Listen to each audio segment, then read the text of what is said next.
All right. Welcome back to Everyday Elevations, the podcast where we transform ordinary moments into extraordinary outcomes. So today, I'm very excited to have this guest on because it's a topic that's been at the top of my mind for quite a while now. And our guest today is going to be Zach Colman, and he's a branding and marketing consultant, a speaker, and the founder of Creative. Creative, yes. Woo. Thank you. Whew, I was struggling there. No, you're not going to forget it. Which is a sports branding agency. I swear I can talk, by the way. But Zach is looking to spread his message on the power of branding and how it can help develop people. So with that, Zach, I'd really love for you to just share a little bit about your journey and maybe any pivotal moments that might have shaped your approach to personal branding. Oh, yeah, definitely. Well, just a little bit about myself. First and foremost, yes, I'm owner of a branding and marketing agency where we help athletic-driven brands find their why through community and brand experiences. And, wasn't always like that.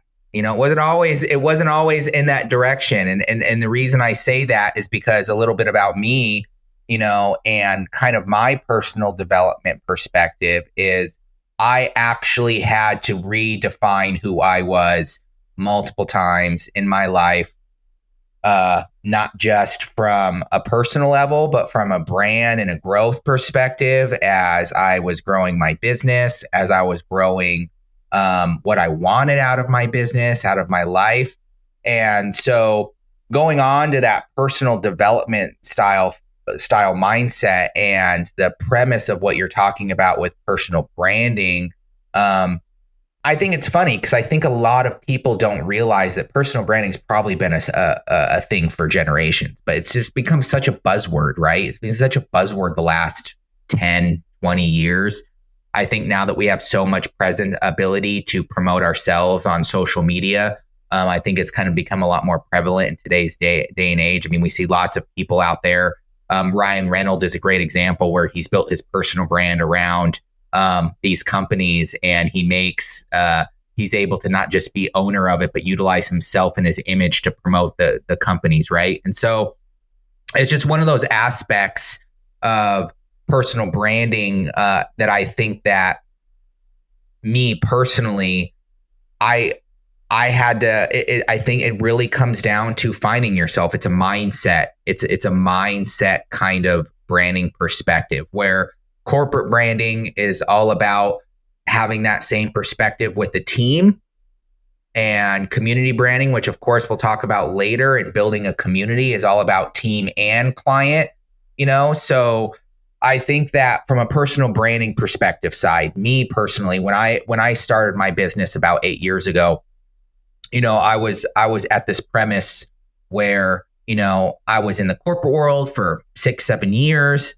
I was job hopping quite a bit.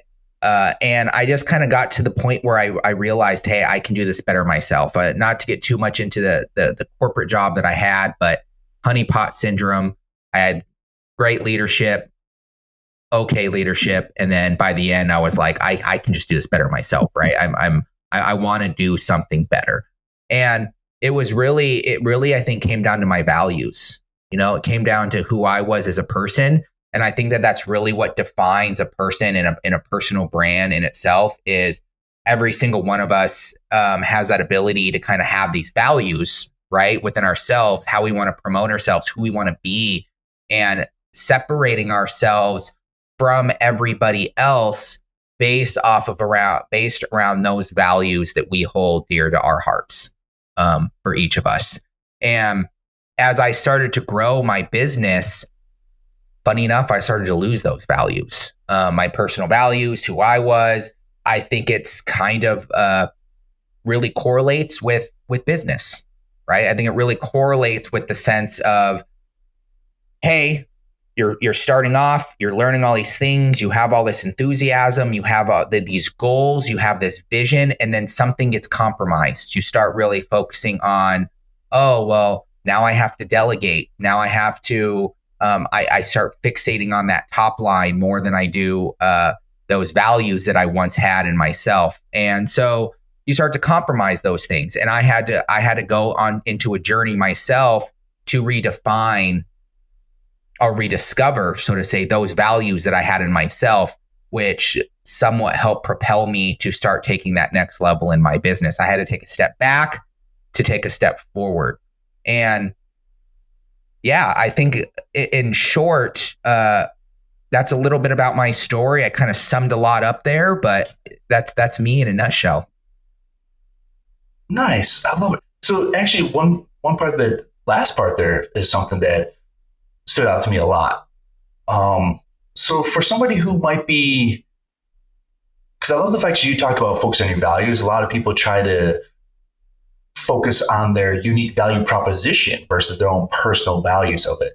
So what advice would you maybe give someone who's struggling to identify not just their own personal values, but maybe even that unique value proposition or even a brand message they're trying to get? So a brand message and a value proposition is really just a phrase of the value you can bring to other people, right? If you look at it at the very base level, how can you communicate your value, your proposition, right, to other people? And from a personal level, how are you going to define a value proposition if you don't know who you are or your vision or your why, right? I mean, I think that's part of it. The proposition's part of it. And so you taking the necessary step to understand yourself and who you are as a person is, funny enough, going to be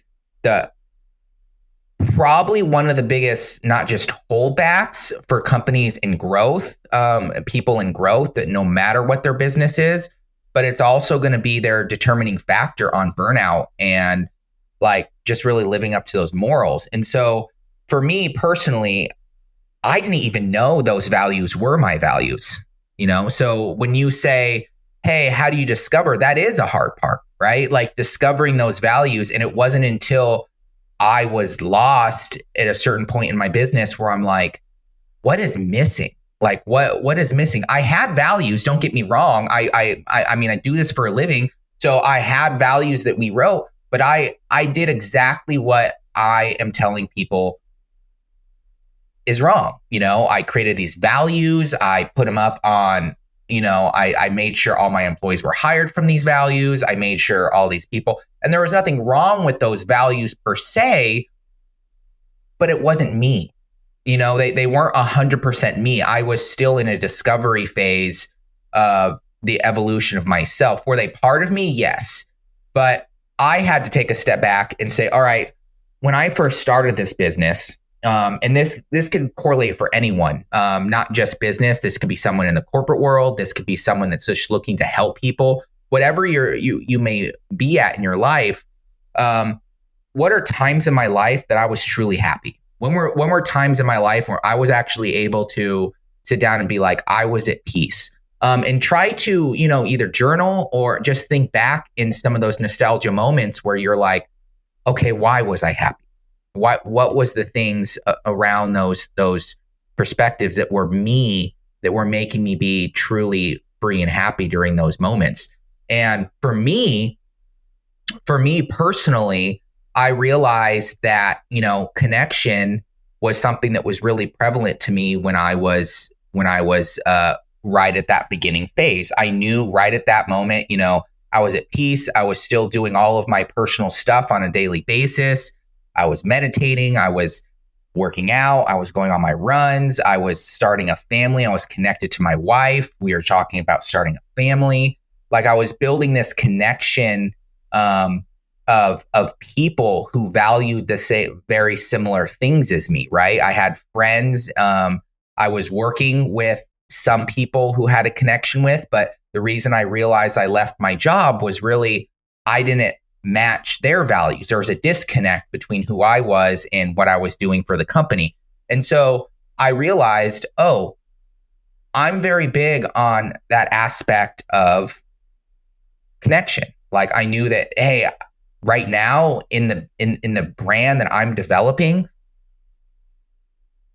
we didn't really have connection. It was at a point where I had all these teammates, and I love my teammates. I love the people I have on board, but I was so busy trying to do what everyone else told me to do, like go make it to 1 million, just delegate everything out. And that's how you're supposed to do it. That I realized I lost that sense of connection, and that's was something that was missing.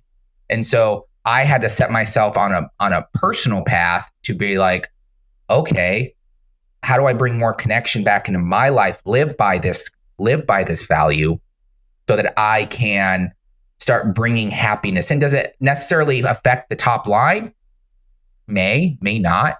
I look at what my personal time now is a direct correlation in KPI to the growth of my company, because it allows me to relieve headspace and become more of that visionary, right? That I want to be more of that leader. So connection for me, that's how I found my connection back into myself. Is it an ongoing thing that I have to work on? Yes, I have to live by that. I have to live by that value myself. If I'm going to grow a brand that values connection, I have to make sure that I live and breathe it, right? And that gives me the energy needed to push myself to the next level. And I think that that's probably a good way for anyone to start looking back and start saying, what values have I had? What values have I lost? If you're in a corporate job, very similar situation.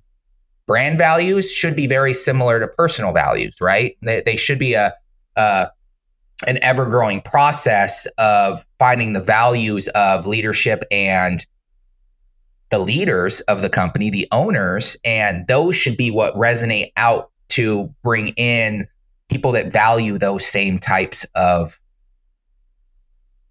values, so to say. So for me, yeah, I had to be able to build my personal brand up. I had to start bringing in like-minded people that had that value of connection. I had to start looking at my team and saying, all right, I need to be more involved. I need to connect more. I need to allow people on my team to have their say, have more collaboration within the business itself, because that's only going to spark better connection, not just with us, but with our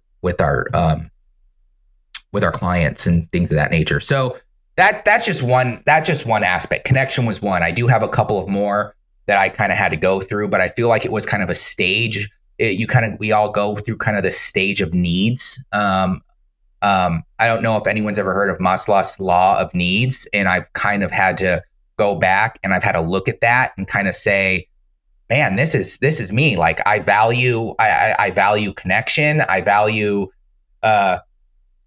confidence, and I value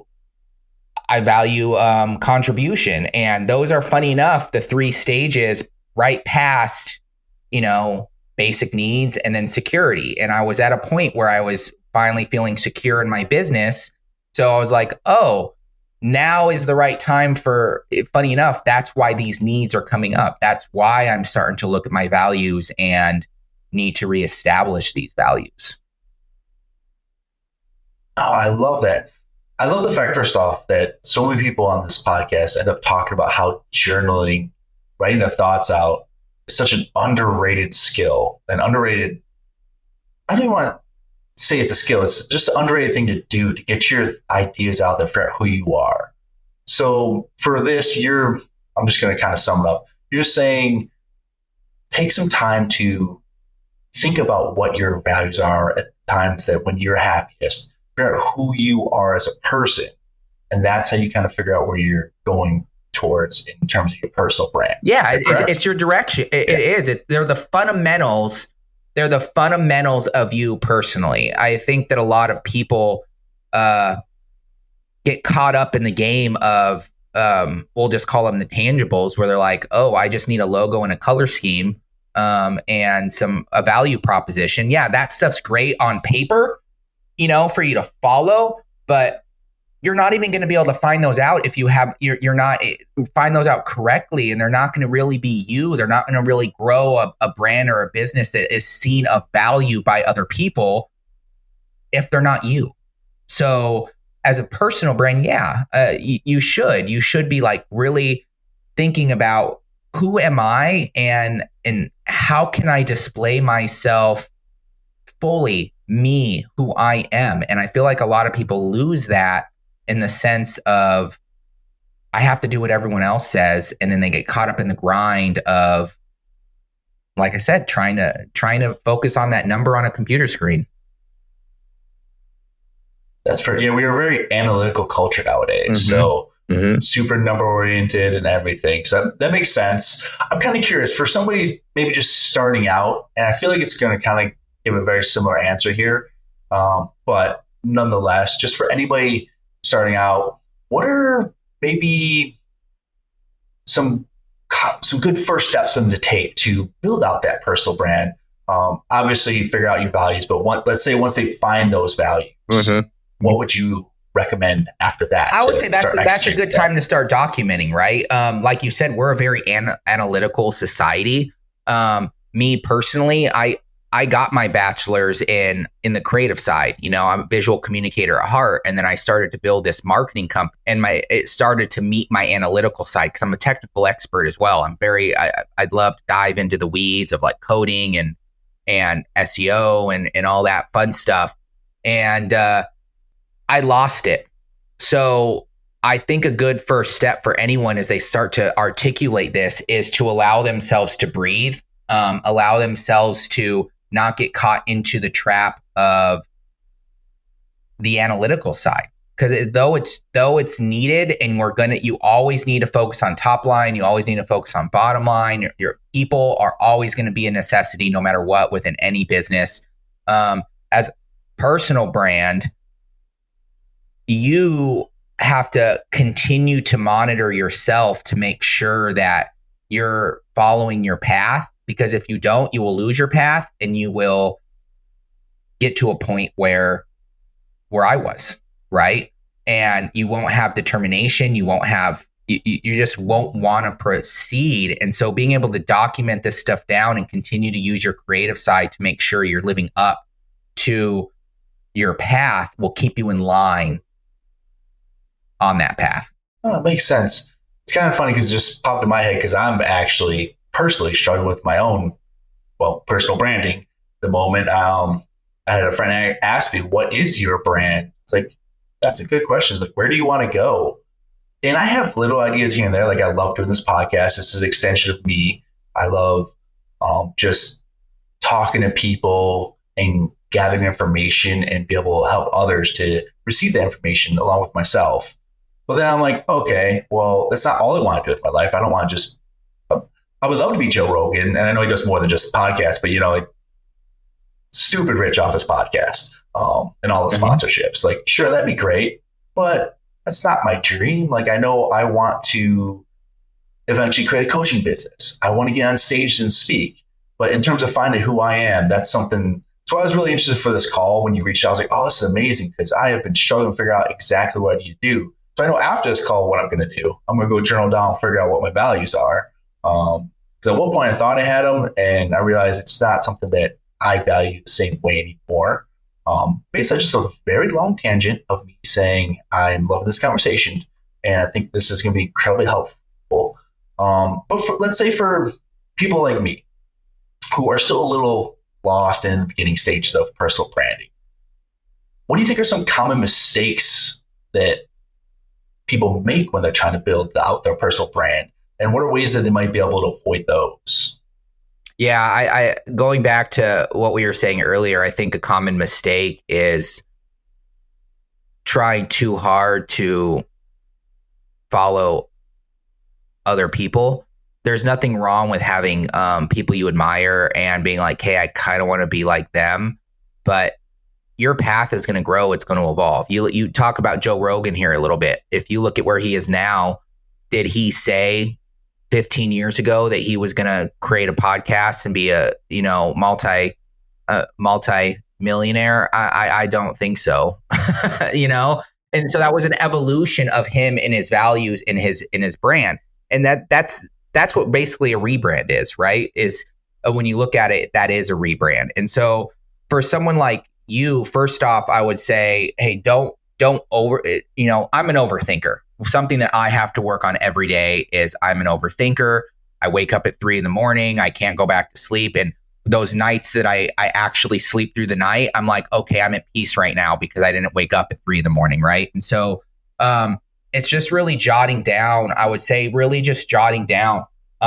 Me, for instance, I'm very big right now with my vision, which is really pushing me forward, is helping people, very simply, helping people understand and find their true values. I do think it can make a large impact on society if we all just followed our own values and who we were. And so that's a vision. Do I know that, hey, I'm gonna, continue to have a marketing agency? Maybe. Am I gonna have a branding agency? Possibly. Is that going to evolve? Possibly. You hear so many people talk about a 10, 20, 30, 40 year vision. That's a long time. People change, people grow. Your values don't necessarily change, though. Your who you are doesn't necessarily change, just the way you perceive that vision. So allow that to be your path, and just, maybe have a set vision of like, hey, where do I want to be in 10 years? As of right now, this is my path. And allow that to be a stepping stone backwards from where you are. And I'll use this for an example. You're doing podcasting right now. So that's a good first step. If you eventually want to be a speaker, you eventually want to grow, I think you are taking an individual path around your values on, hey, I want to get in front of people. I want to talk. I love talking. And this is a good outlet for me, for my creativity and my vision of where I eventually want to go. That may change quite a bit here in the next year or two. You may have lots of fluctuation, but that 10-year goal will probably stay, not exactly, but it may shift. Maybe you don't end up not going on stages. Maybe you end up doing workshops. Maybe you end up going and speaking to, college students, or helping college students with how to speak.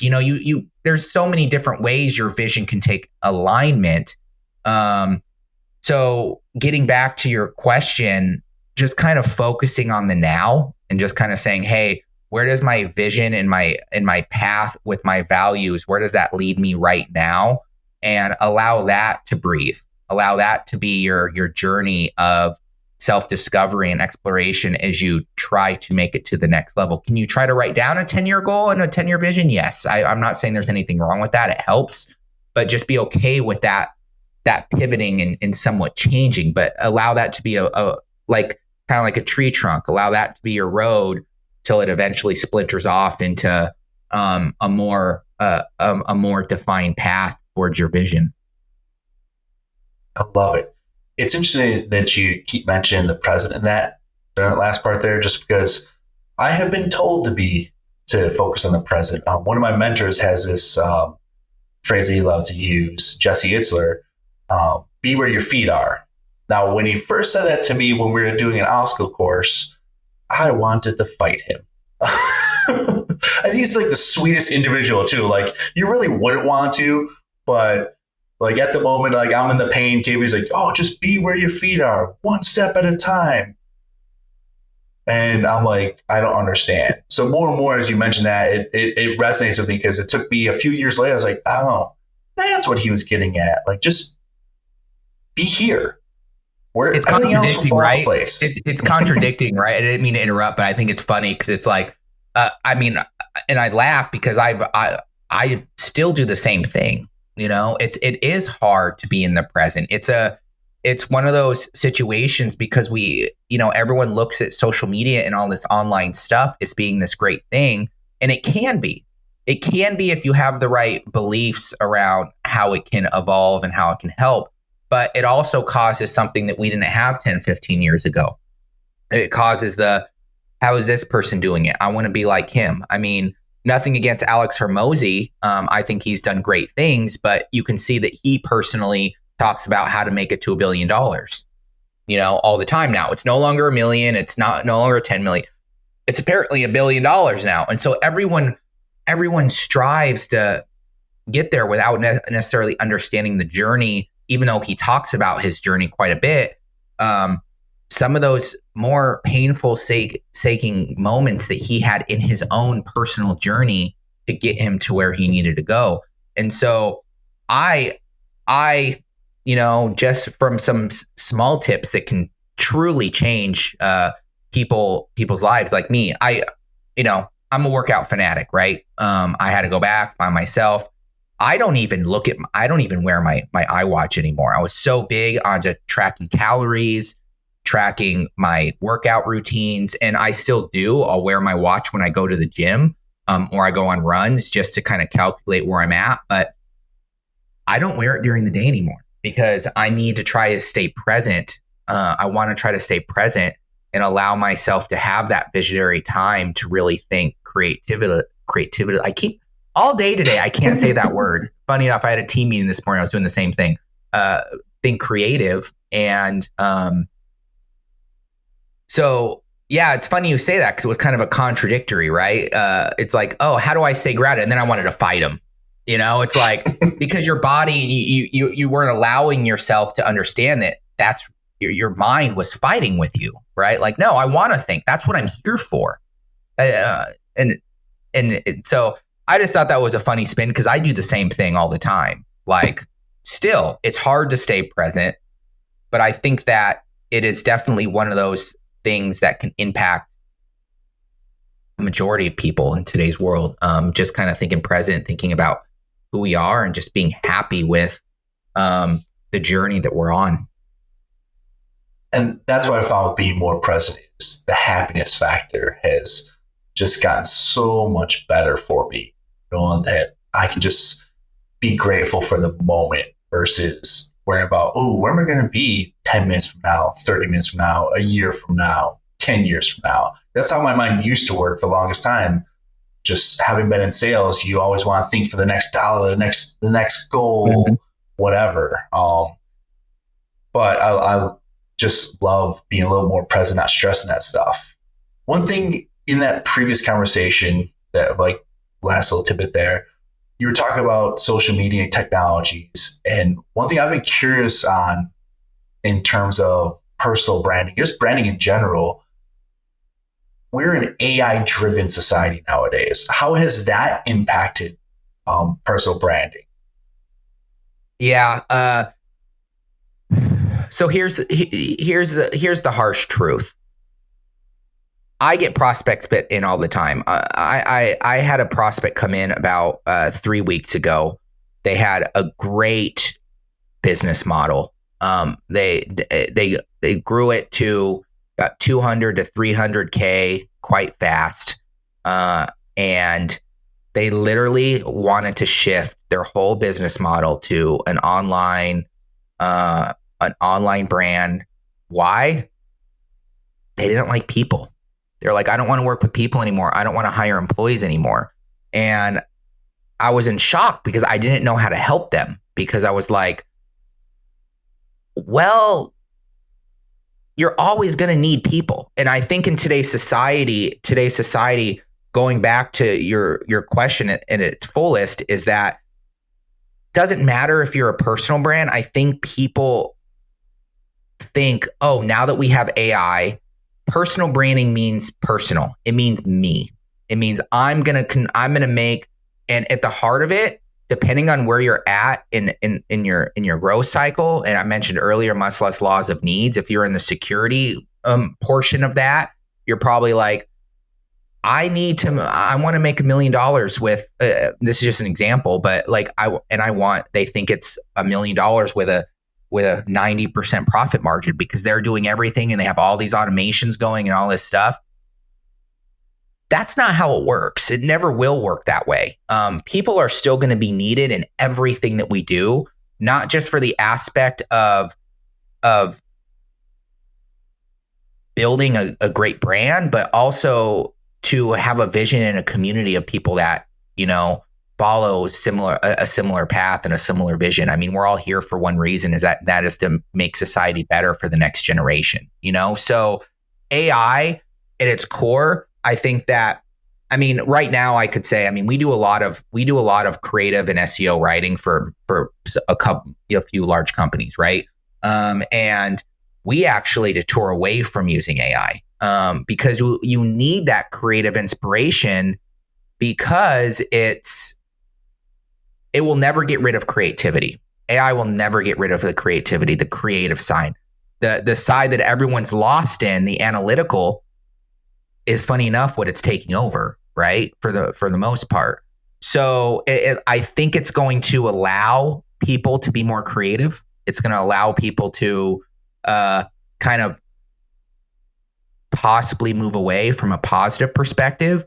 From a negative perspective, I do see it people getting lost in it, thinking that, hey, this is going to solve all my problems, and it's going to cut out expenses, and it could in some perspective, but you're still going to need people there. I mean, a good example of that is video games, right? If you look at just video games in general, there's so much AI generated content when it comes to the landscaping and all the stuff they do now. Makes it very easy for them to use their Unreal Engine 5 or whatever they're using now with AI intermediate.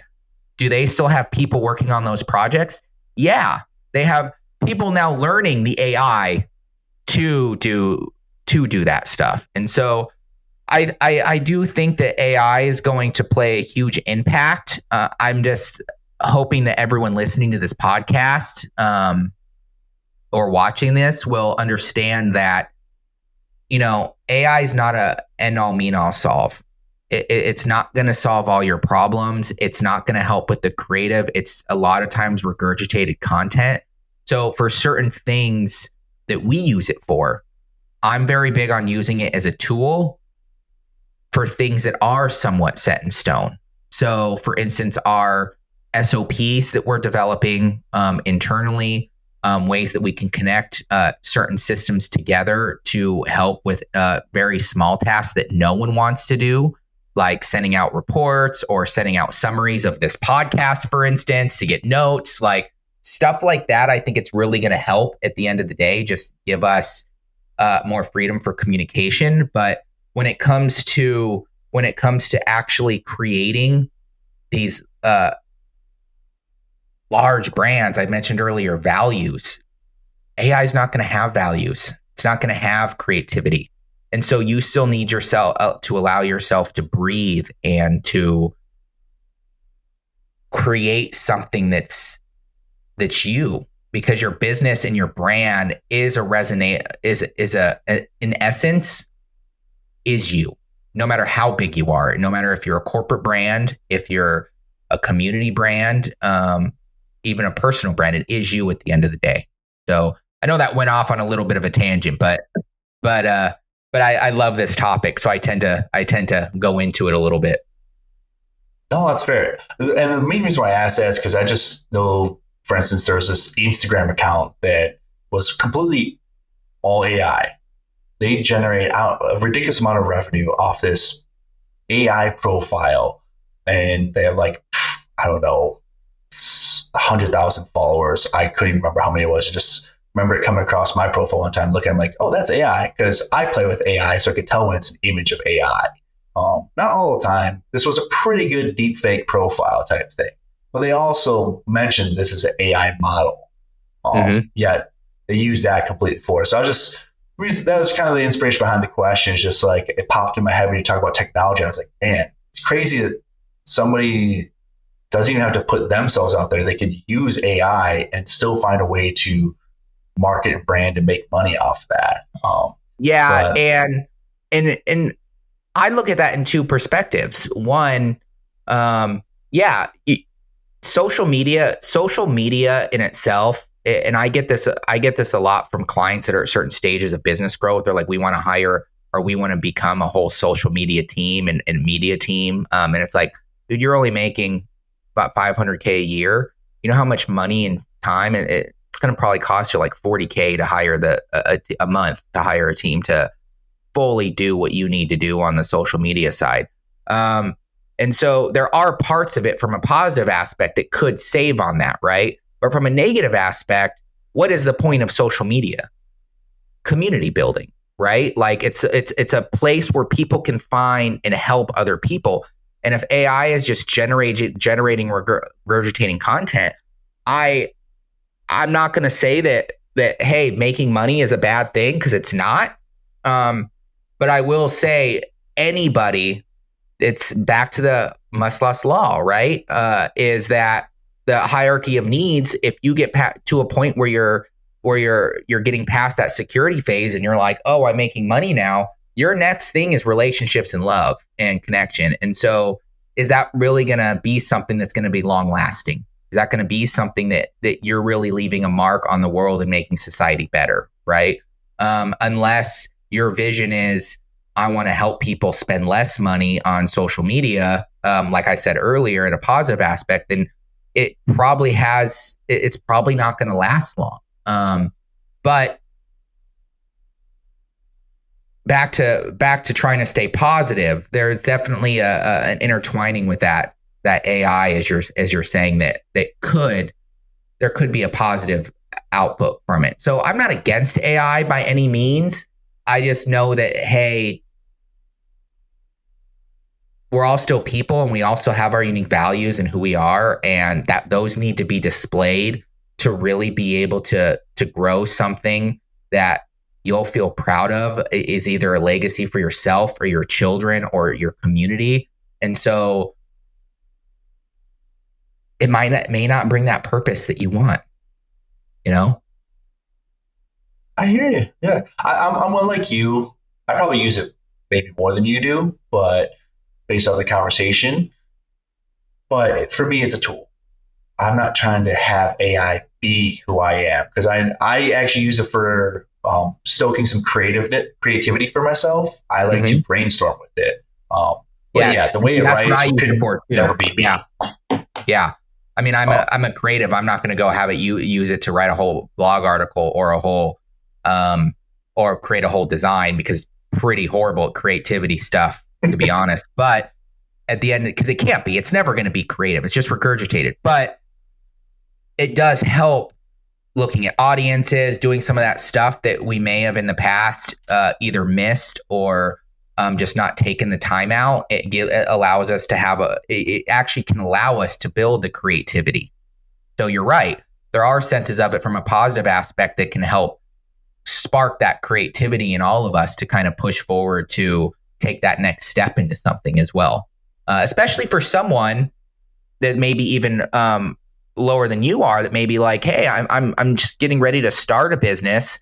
You know, maybe they understand their values. They just don't know exactly what they want to do yet. They could easily go on to AI and be like, hey, I like these 3 fields. These are the 3 things that I'm good at. Like, what are out of these, which one seems to fit the mold of what I like best, and just go from there and just start coming up with ideas and help find that direction for you. Yeah, I love it. Well, I think on that note, just because I also want to be conscious of your time as well, we'll get towards a little more wrapping up. Of course, I want to talk to you about community branding here in the future.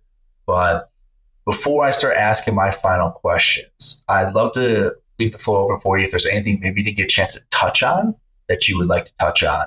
And just let the listeners know how they can reach out to you. Yeah, definitely. Well, as part of our ongoing efforts to help people, we've actually started to, and I've kind of resonated with my values again and kind of built my values out. We're kind of taking a different direction on who we're trying to help right now. I've seen a very big correlation with leaders in the gym space and the athletic space, really trying to find their place and start building their own unique communities, especially with AI and the way the marketplace with retail is right now. And so I'm looking for any kind of gym leaders that are kind of just at that point in their business, their gym, stage 3, stage 4, anywhere around that $1 million where they're looking to expand or just kind of build that a more sustainable lead flow.